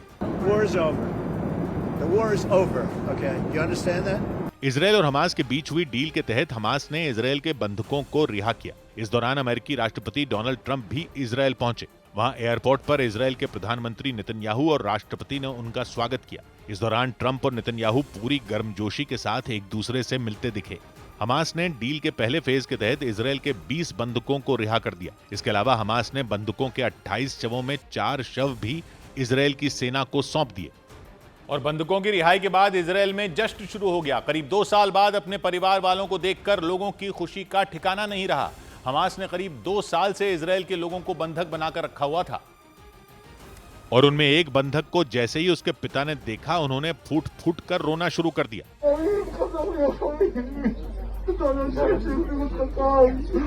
करीब 2 साल बाद अपने बेटे को देखकर वो अपने आंसू रोक ही नहीं पाए। उन्होंने अपने बेटे को कसकर गले से लगा लिया। इसके अलावा हमास की कैद से रिहा हुए अपने बेटे को देखकर एक मां भी भावुक हो गई। वो दौड़कर उसके पास गई और उसे गले लगा लिया। वो अपने बेटे को देखकर काफी देर तक रोती रही। इसके अलावा एक बंधक ने रिहा होते ही सबसे पहले अपनी मां को वीडियो कॉल किया। इतने लंबे वक्त बाद अपने बेटे को सही सलामत देखकर और उससे बात करके उनका गला भर आया। क्योंकि करीब 2 साल के लंबे इंतजार के बाद आखिरकार हमास ने इजरायली बंधकों को रिहा कर दिया। इजरायल और हमास के बीच एक समझौता हुआ। इस समझौते के तहत इजरायल और हमास के बीच लोगों की अदला बदली हुई। यानी हमास ने इजरायल के बंधकों को रिहा किया और बदले में इजरायल ने सैकड़ों फिलिस्तीनी कैदियों को छोड़ दिया। और इसी समझौते के तहत इजरायल की सेना गाजा के 70% इलाके से पीछे हटेगी। इजरायल और गाजा के बीच हुआ समझौता 2 फेज में पूरा होगा। पहले फेज में हमास ने 20 जिंदा बंधक रिहा कर दिए और बंधकों के 4 शव भी इजरायल की सेना को सौंप दिए। इसके बदले में इजरायल भी सैकड़ों फिलिस्तीनी सैनिकों को रिहा करेगा। इसके अलावा अगले 5 दिन तक हर रोज गाजा में 400 ट्रक खाना, दवाइयां और सामान भेजा जाएगा और इसकी मात्रा बाद में और बढ़ाई जाएगी। साथ ही यह भी तय हुआ कि बेघर हुए फिलिस्तीनी दोबारा अपने घर लौट सकेंगे। और इजरायल और हमास के बीच हुए समझौते का दूसरा फेज 2 साल बाद पूरा होगा। हमास ने 7 अक्टूबर 2023 को इजरायल पर हमला किया था। इसके बाद इजरायल और हमास के बीच जंग शुरू हो गई थी। हमास ने कई बार दावा किया कि इजरायल के हमलों में उसके कई बंधकों की मौत हो चुकी है। और इसके बाद इजरायल और हमास के बीच हुए समझौते के तहत हमास बाकी बंधकों को रिहा करने पर राजी हो गया। इस समझौते का पहला फेज अगले 5 दिन में पूरा हो जाएगा, जबकि दूसरा फेज 2 साल बाद उस वक्त पूरा होगा जब इजरायल की सेना गाजा के बाकी बचे 30% हिस्से से भी पीछे हट जाएगी। इसके बाद मिस्र, कतर, तुर्की, यूएई और अमेरिका की सेनाएं गाजा की सुरक्षा संभालेंगी। साथ ही हमास भी अपने हथियार छोड़ देगा और फिर गाजा में एक नई सरकार बनाने को लेकर बात होगी। और अमेरिकी राष्ट्रपति डोनाल्ड ट्रंप ने ही इजरायल और हमास के बीच ये समझौता करवाया था। इस समझौते के पहले फेज के दौरान ट्रंप इजरायल पहुंचे। वहां पहुंचकर उन्होंने इजरायल की संसद को संबोधित किया। इस दौरान ट्रंप को इजरायल का सर्वोच्च नागरिक सम्मान दिया गया। और इसके बाद इजरायल के प्रधानमंत्री नेतन्याहू ने नोबेल पुरस्कार पर ट्रंप के दावे को बेहद मजबूत बता दिया। As to that other prize, just a question of time, you'll get it. But I want you to get the Israel prize, our highest award. इस दौरान नेतन्याहू ने ट्रंप की जमकर तारीफ की। इसके बाद ट्रंप ने भी इजरायल की संसद को संबोधित किया। वहां ट्रंप ने एक बार फिर यह दावा किया कि वो अब तक 8 महीनों में 8 युद्ध सुलझा चुके हैं और इजरायल और हमास के बीच जारी युद्ध भी उन्हीं में एक है। Yesterday I was saying 7, but now I can say 8. The hostages are back. उनके भाषण पर इजरायल की संसद में जमकर तालियां बजी। और इस सबके बीच इजरायल की संसद में अमेरिकी राष्ट्रपति डोनाल्ड ट्रंप के भाषण के दौरान हंगामा हो गया। ट्रंप के भाषण के दौरान अचानक इजरायल के 2 सांसदों ने कुछ पर्चे लहराने शुरू कर दिए। शोर शराबे की वजह से ट्रंप ने अपना भाषण बीच में ही रोक दिया। इसके बाद संसद में हंगामा शुरू हो गया और उसकी वजह इजरायल की ही संसद के 2 सदस्य बने।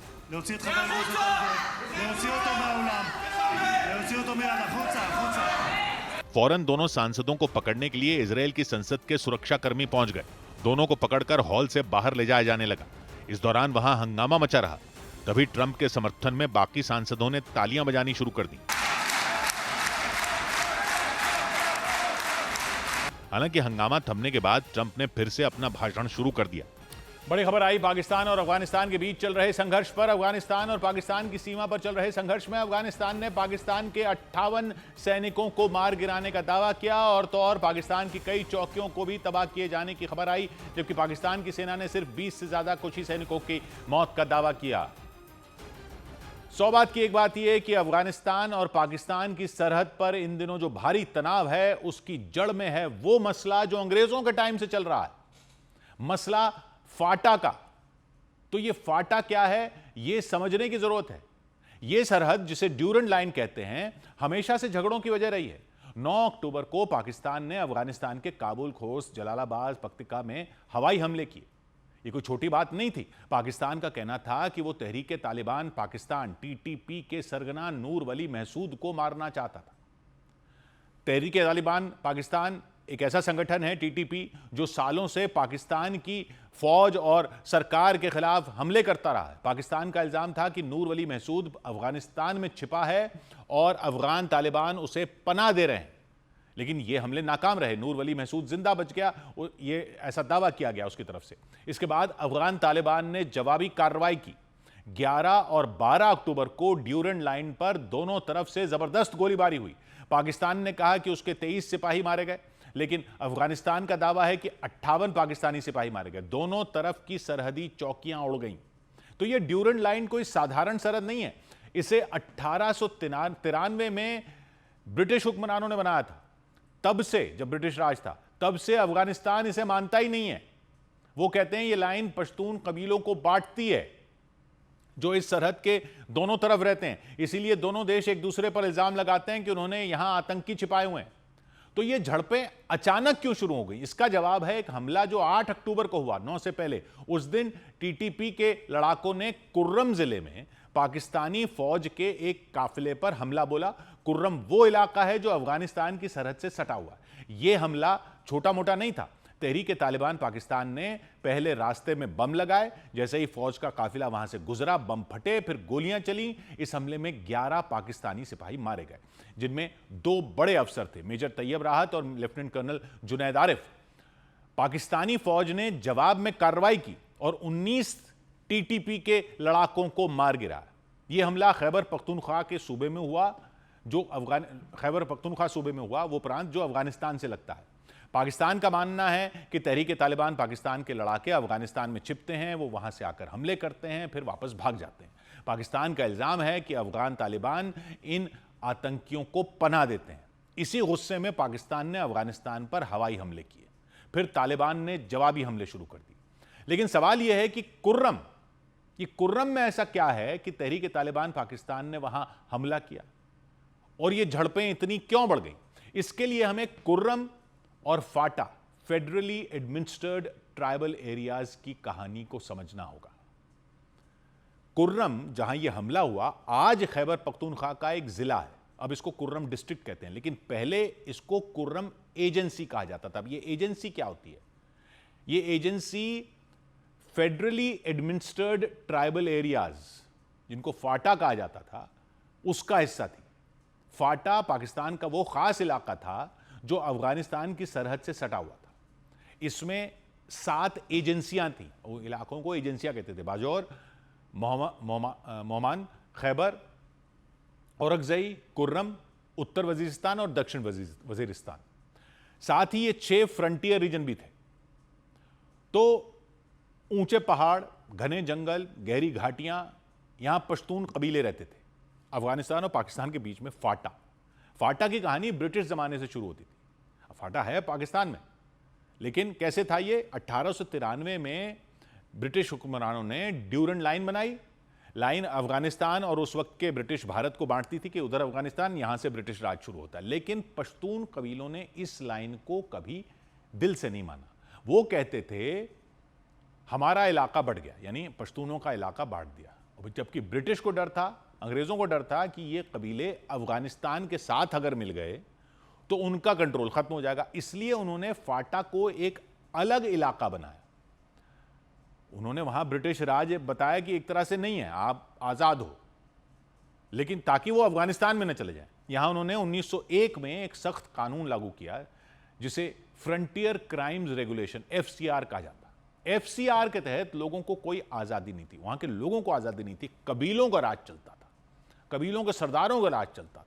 ना कोई वकील, ना कोई अदालत। पाकिस्तान की किसी अदालत में कुछ कंप्लेंट नहीं कर सकते थे, कुछ फरियाद नहीं कर सकते थे। कोई बुनियादी हक नहीं थे जो पाकिस्तान के कॉन्स्टिट्यूशन के थे, मतलब अब पाकिस्तान के, तब अंग्रेजों के कॉन्स्टिट्यूशन में कबीलों की चलती थी, सरदारों की चलती, और सरदारों को पैसे और ताकत देकर चुप रखता था ब्रिटिश राज। 1947 हुआ, पाकिस्तान बना, तो इनको लगा कि अब तो ये हमारी आज़ादी छिन जाएगी। अब कबीलों को, सरदारों को लगा, कबीले वालों को तो लगा कि आज़ादी मिल जाएगी, सरदारों को लगा उनकी छिन जाएगी। तो मोहम्मद अली जिन्ना ने इन कबीलों से वादा किया कि हम आपको वैसे ही रहने देंगे। पाकिस्तान ने FCR को, वो जो कानून था अंग्रेजों का, वो बरकरार रखा। और फाटा में पाकिस्तान का संविधान पूरी तरह लागू नहीं होता था। तो था पाकिस्तान का हिस्सा, लेकिन पाकिस्तान के कोई चुनाव नहीं होते, न स्कूल, अस्पताल, कोई हक नहीं, लोग गरीब, बिजली, पानी, सड़क, वो सब उन सरकार का बनाने का मतलब नहीं, कबीलों का चल रहा है। पाकिस्तान ने फाटा को ऐसा ही क्यों रखा? लेकिन क्यों अपने एक इलाके को ऐसे पिछड़ा हुआ रखा? क्योंकि उसने ये बफर जोन बनाया हुआ अफगानिस्तान और उसके बीच में, ताकि अफगानिस्तान से डायरेक्ट बॉर्डर ना हो। फाटा ऐसा इलाका था जो अफगानिस्तान और पाकिस्तान के बीच में था। फाटा की वजह से अफगानिस्तान और पाकिस्तान के बीच एक दूरी रहती थी, क्योंकि ये पश्तूनों का इलाका था, कबीलों का, वो लड़ते झगड़ते रहते थे। तो उन्होंने बोला कि अगर आप बॉर्डर वैसे रख देंगे तो ऐसा लगेगा अफगानिस्तान वाले इधर आ गए, फिर हम उनको भगाएंगे। तो ये फाटा कर दिया, भाई आप कबीले, आप आपस में जानो बॉर्डर के एरिया को। तो जो भी उधर से आता था वो फाटा में उलझ जाता था। अब इसका फायदा बहुत लेता था पाकिस्तान। 1979 में सोवियत यूनियन ने अफगानिस्तान पर कब्जा कर लिया था, तो पाकिस्तान और अमेरिका ने फाटा को एक हथियार की तरह इस्तेमाल किया। अमेरिका ने जो पाकिस्तान के जरिए लड़ाई लड़ी ना सोवियत यूनियन के खिलाफ, वो इस फाटा में लड़ी। यहां मुजाहिदीन आए जिहाद लड़ने के लिए, ट्रेनिंग कैंप बने, हथियार रखे गए, मुजाहिदीन अफगानिस्तान में सोवियत यूनियन के खिलाफ लड़े। फाटा की वजह से पाकिस्तान सुरक्षित रहा। तो पाकिस्तान ने अपना एक इलाका दे दिया, भैया ये फाटा है, यहां पे कर लो जिहाद विहाद। फिर 1990 के दशक में तालिबान बने, वो भी यहीं बनाए गए। जो अभी के तालिबान है, पाकिस्तान ने तो बनाए, यहीं बनाए। फाटा से उन्हें मदद मिली। वो कहते हैं तो पश्तून इलाका है। हर चीज के लेकिन दो पहलू होते हैं। फाटा ने पाकिस्तान को बचाया, ये अपने खतरनाक खेल आग से खेलता रहा लेकिन अपना एक इलाके में, लेकिन ये एक खतरनाक जगह भी बन गई। यहां अलकायदा जैसे आतंकी संगठन यहां पनपे फाटा में। 2007 में तहरीक तालिबान पाकिस्तान बन गया, जो पाकिस्तान का तालिबान बन गया, जिसने पाकिस्तान के खिलाफ ही बगावत शुरू कर दी। तो ये शेर की सवारी थी, यहां पे ही अपना बनाया कि उधर लड़ेंगे, ये उस तरफ, वो इधर ही लड़ने लग गए। और फाटा में आतंकवाद का अड्डा बन गया। स्कूल उड़ाए गए, लोग मारे गए। अच्छा, लोगों को हक नहीं थे, कानून ऐसा था कि लोगों को हक नहीं थे कि वो पाकिस्तान की अदालत, पुलिस के पास जा सकें। 2001 में जब अमेरिका ने अफगानिस्तान पर हमला किया तो तालिबान और अलकायदा के लोग फाटा में छिप गए। उन्होंने अफगानिस्तान पर हमला किया, ये फाटा में छिप गया आके, और पाकिस्तान ने कहा कि यहां तो हमारी भी नहीं चलती। तहरीक तालिबान पाकिस्तान ने भी यही किया, वो फाटा से पाकिस्तानी फौज पर हमले करते रहे, फिर अफगानिस्तान भाग जाते थे। अब आते हैं 2018 की बात पर। तो ये सब जब हो गया, पाकिस्तान ने एक बड़ा फैसला लिया, उन्होंने फाटा को खैबर पख्तूनख्वा सूबे में मिला लिया 2018 में। अभी किया ये, कुछ पश्तून कबीले चाहते थे कि फाटा को एक अलग सूबा बनाया जाए, कि चलो आप कर भी रहे हो तो इसको खैबर पख्तूनख्वा में मत मिलाओ, इसको एक अलग सूबा बना दो, अलग एक प्रांत बना दो पाकिस्तान का। लेकिन वो बफर जोन जो था, जो फाटा की शक्ल में था पाकिस्तान और अफगानिस्तान के बीच में, वो खत्म हो गया। अब अफगानिस्तान और पाकिस्तान की सरहद सीधे आमने सामने सट गई अब वो, क्योंकि बीच की जमीन नहीं बची। अब वहां पर वो खैबर पख्तूनख्वा है। पहले तहरीक तालिबान पाकिस्तान कुर्रम में हमले करता था तो पाकिस्तान कहता था ये फाटा का इलाका है, पहले भी हो रहे थे हमले, लेकिन अब वो जो हमला हो रहा है वो पाकिस्तान का पर हमला माना जा रहा है। अब कुर्रम खैबर पख्तूनख्वा का एक जिला हो गया है, हमला सीधे पाकिस्तान पर होता है। यानी अब दोनों देश आमने सामने आ गए हैं और पाकिस्तान को पता चल रहा है कि अंग्रेज जो बबूल का पेड़ बोकर गए थे उसको खाद पानी फिर पाकिस्तान ने दी, तो अब कहां से होंगे आम? 100 बात की एक बात। इधर सुप्रीम कोर्ट ने तमिलनाडु के करूर में रैली के दौरान हुई भगदड़ की सीबीआई जांच के आदेश दे दिए। सुप्रीम कोर्ट ने तमिलनाडु के करूर में कुछ रोज पहले मची भगदड़ के मामले में सीबीआई जांच के आदेश दे दिए। सुप्रीम कोर्ट के पूर्व जस्टिस की अध्यक्षता में 3 सदस्यों की एक कमेटी जांच की निगरानी करेगी। करूर में एक्टर से नेता बने विजय की रैली के दौरान भगदड़ मची थी, जिसमें 40 लोगों की मौत हो गई थी। उत्तर प्रदेश के सोनभद्र में पुलिस ने चेकिंग अभियान चलाया।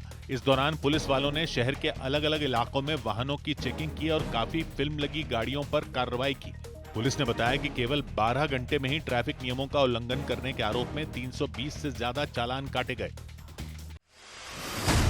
भारत दौरे पर आई कनाडा की विदेश मंत्री ने प्रधानमंत्री नरेंद्र मोदी से मुलाकात की। इस दौरान दोनों नेताओं के बीच कई महत्वपूर्ण मुद्दों पर बातचीत हुई। दोनों देशों ने आपस में व्यापार, ऊर्जा, तकनीक और कृषि के क्षेत्रों में सहयोग बढ़ाने का भरोसा दिया। उधर बिहार में एनडीए में सीटों के बंटवारे के ऐलान के बाद उपेंद्र कुशवाहा के खेमे में नाराजगी की खबरें सामने आईं। माना गया कि सीटों के बंटवारे से उपेंद्र कुशवाहा और उनके समर्थक खुश नहीं हुए। इससे पहले एनडीए ने अगले महीने होने वाले विधानसभा चुनाव के लिए उपेंद्र कुशवाहा की राष्ट्रीय लोक समता पार्टी को 6 सीटें देने की घोषणा की थी। और सीट बंटवारे के इस ऐलान के बाद एनडीए के सहयोगी उपेंद्र कुशवाहा ने सोशल मीडिया पर एक पोस्ट डालकर हलचल मचा दी। उन्होंने भावुक पोस्ट लिखी कि इस पर आने वाला समय बताएगा। माना जा रहा है कि उपेंद्र कुशवाहा और उनकी राष्ट्रीय लोक समता पार्टी सीटों के बंटवारे से खुश नहीं है। पटना में उनके घर पर खामोशी छाई रही, जहां पर उनके कार्यकर्ता पूरे बिहार से आए हुए हैं, नाराज हैं, उनके कार्यकर्ता संतुष्ट नहीं है और खुद उपेंद्र कुशवाहा भी लगातार सोशल मीडिया के जरिए बिजली गिरा रहे हैं। कहा यह जा रहा है कि उनके कार्यकर्ता 10 से 15 विधानसभा सीटों पर तैयारी करके बैठे थे और उन्हें उम्मीद थी कि इतनी सीटें उन्हें मिल जाएंगी। एनडीए ने उन्हें 6 सीटें देने का ऐलान किया। 100 बात की एक बात यह कि बिहार में जिस इलाके पर इस बार खास नजर रह सकती है वो है तो सिर्फ 3 जिलों का, लेकिन बिहार की पॉलिटिक्स में इसलिए अहम हो जाता है क्योंकि यहां यादव समुदाय के वोटर काफी तादाद में हैं। वैसे तो कई इलाके ऐसे हैं जहां यादव समुदाय के वोटर अच्छी तादाद में हैं, लेकिन इस इलाके के साथ एक कहावत जुड़ी हुई है, रोम पोप का और मधेपुरा गोप का। गोप यहां पर यादव समुदाय के लोगों को कहा जाता है। तो रोम पोप का और मधेपुरा गोप का यह इलाका है कोसी प्रमंडल का इलाका। हम बिहार को प्रमंडलों से समझने की कोशिश कर रहे हैं तो देखते हैं कि यह प्रमंडल कहां है बिहार में। कोसी वाला बिहार में 243 विधानसभा सीटें हैं, ये बटी हुई हैं 38 जिलों में। इन जिलों को जोड़ जोड़कर वहां प्रमंडल बनाए हुए हैं। तो 38 जिले जो हैं वो बटे हुए हैं 9 प्रमंडलों में। हर प्रमंडल की अपनी खासियत है, इसलिए हम इनको प्रमंडलों के जरिए समझ रहे हैं। और 9 प्रमंडलों को बांटा जा सकता है गंगा के उत्तर वाले प्रमंडलों में और गंगा के दक्षिण वाले प्रमंडलों में। इन 9 प्रमंडलों में 5 प्रमंडल आते हैं गंगा के ऊपर नक्शे में और 4 प्रमंडल पड़ते हैं गंगा के नीचे। गंगा लगभग बीच से बहती है बिहार के नक्शे पर, लेफ्ट से राइट। तो यूपी से बंगाल की तरफ चलते हुए गंगा के ऊपर जो 5 प्रमंडल हैं वो हैं सारण, तिरहुत, दरभंगा, कोसी और पूर्णिया। इसी तरह गंगा के नीचे जो प्रमंडल नक्शे पर लेफ्ट से राइट हैं वो हैं पटना प्रमंडल, फिर मगध, फिर मुंगेर, फिर भागलपुर। तो जो गंगा के उत्तर में प्रमंडल हैं उनमें सारण के बाद गंडक नदी आती है और गंडक क्रॉस करने के बाद आता है तिरहुत, फिर दरभंगा और आती है कोसी नदी। मोटे तौर पर कोसी नदी क्रॉस करने के बाद आते हैं 3 जिले कोसी प्रमंडल के। मतलब बिल्कुल एग्जैक्ट नदी की बाउंड्री जो है जिलों की बाउंड्री नहीं है, लेकिन मोटे तौर पर यह कह सकते हैं कि गंगा के उत्तर में यूपी से बंगाल की तरफ चलते हुए कोसी नदी क्रॉस करने के बाद जो प्रमंडल है वो है कोसी प्रमंडल और उसमें है 3 जिले, सुपौल, सहरसा और मधेपुरा। सबसे ऊपर नक्शे में है सुपौल जिसका बॉर्डर नेपाल से लगता है और फिर नक्शे में उसके नीचे हैं 2, सहरसा और मधेपुरा। सुपौल है, फिर सहरसा और मधेपुरा। फिर आगे बंगाल की तरफ बढ़े तो सीमांचल वाला पूर्णिया प्रमंडल आ जाता है, तो उससे पहले पड़ता है ये कोसी प्रमंडल। रोम पोप का मधेपुरा गोप का, ये कहावत कहां से आई ये तो पता नहीं, लेकिन कम से कम 1962 के लोकसभा चुनावों से तो इसको सुना ही जा रहा है बिहार में। क्यों? क्योंकि क्या था कि एक पार्टी होती थी प्रजा सोशलिस्ट पार्टी, कांग्रेस के खिलाफ ये एक विपक्षी पार्टी होती थी उस जमाने में, बात 1962 की कर रहे हैं, वो पंडित नेहरू की कांग्रेस का दौर था। तो सहरसा लोकसभा सीट, ये एक पूरी सीट जो थी यहाँ की, ये सहरसा लोकसभा सीट थी।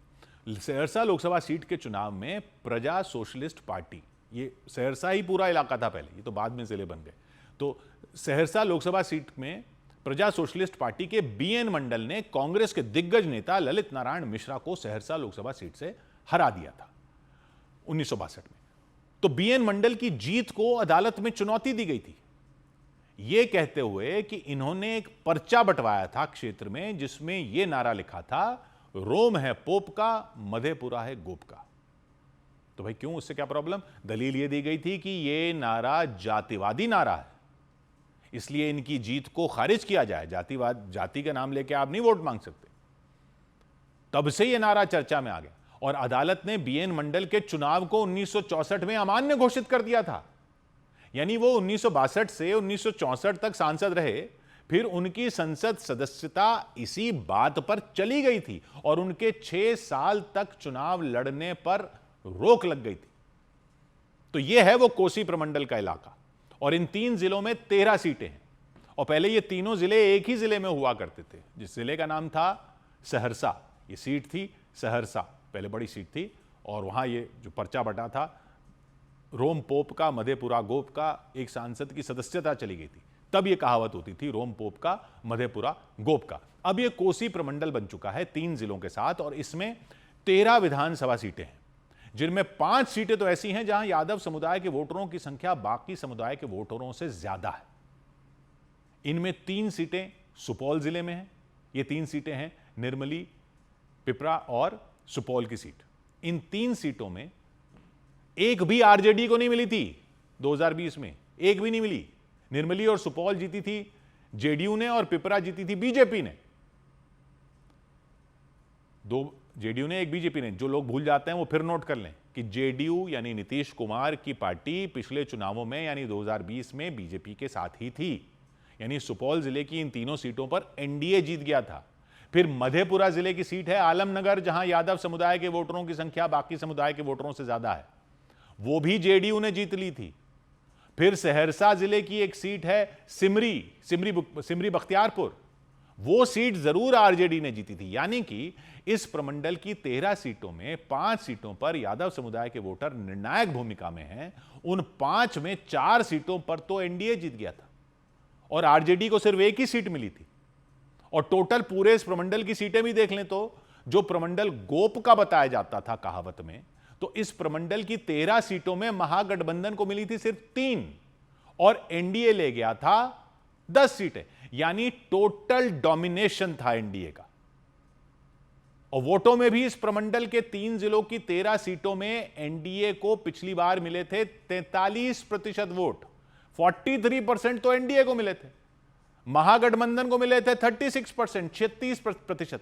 यानी ये जो नैरेटिव है कि यादव इलाके में अब भी लालू यादव के नाम का सिक्का चलता है, वो इस इलाके में तो उस तरह दिखा नहीं था जैसा महागठबंधन को उम्मीद रही होगी। याद रखिए, पिछली बार एनडीए को टोटल 243 में मिली थी 125 सीटें, महागठबंधन थोड़ा ही पीछे था 110 सीटों के साथ।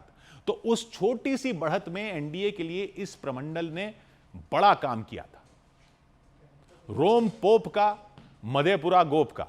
तो देखिए इस बार किस तोप का, क्योंकि इस बार प्रशांत किशोर की पार्टी भी है। 100 बात की एक बात।